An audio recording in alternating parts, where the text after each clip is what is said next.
When people hear words like ceremony, ritual, or sacred, they often think it means something symbolic, something extra, something optional. But for our ancestors, the sacred wasn't separate from daily life. It was how life stayed ordered. This episode is inspired by chapter 2 of my book, Before We Were Black.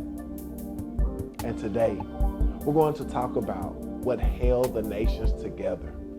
Not by force, not by fear, but by something shared. The sacred fire.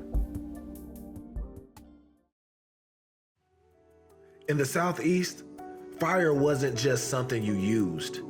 It was something you kept. Every town had one. A central fire that never went out. Not because it looked important, but because it was. The fire represented law, memory, continuity. It was the reminder that the people living in that town were part of something older than themselves. When the town was founded, its fire didn't come from nowhere. It was carried, taken from an older fire, from another town, and brought forward. That's how connection worked. The fire tied towns to each other. It tied generations together. It tied people to the land. If a town lost its fire, it didn't just lose warmth, it lost order. Because the fire marked where decisions were made, where councils gathered, where disputes were resolved, where peace and war were declared. It wasn't superstition, it was governance. When towns came together as nations, they shared fire. Not to erase difference, but to confirm unity. Its town kept its identity, its customs, its responsibilities. But the shared fire meant they lived under shared law. That's why Europeans had trouble understanding it. They were used to kings, crowns, central authority.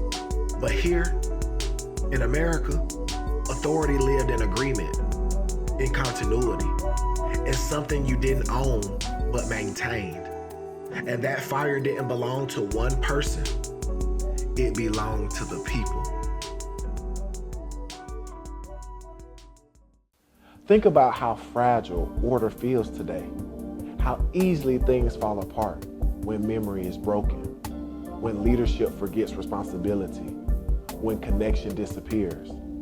Our ancestors understood something simple. Unity doesn't come from control. It comes from shared responsibility. The sacred fire wasn't about worship. It was about remembrance, about knowing who you were, where you come from, and who you were accountable to. And even after towns were destroyed, names were changed, and people were scattered, that idea never fully went out.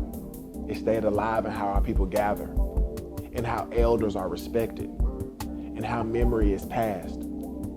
In the next story, we'll talk about who carried that responsibility, the women, the clans, and the law that flowed through them.